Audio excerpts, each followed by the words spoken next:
Hello, today a short video about cheap headphone stand hanger from Aliexpress, quick unboxing, setup and first impressions. Do you need one? The following plastic budget headphone stand cost on average $5 to $10. What can we find in package of this price? As we can see, the packaging is simple and the stand is in disassembled form.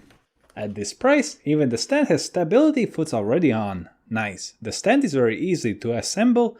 I am surprised that these tubes are made of metal. We attach them to the base of headphone stand.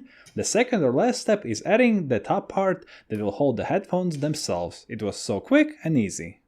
This is what the stand looks like. I'm even surprised, but it costs under $10. There are of course some flaws. It's a bit wobbly, but I'll fix it that by putting it back together, just glue it in place. Let's put on headphones that cost something like 30 times more. It's okay, nothing broke or fell over. The headphone stand is what it should be.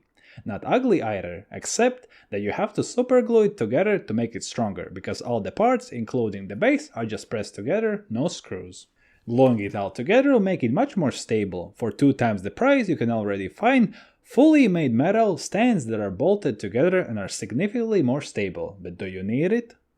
Do you even need a headphone stand or a hanger? We would say no. Putting the headphones on a stand deforms the headband foam or the ear pads if there is another stand design. Simply putting the headphones on a table is better as it does not deform the headband soft pad. Of course, putting the headphones on a stand makes it look much better, more professional, but think about it. I'm also waiting for your opinion in the comments below. What do you think about headphone stands? Do you have one? And if not, why not? Thanks.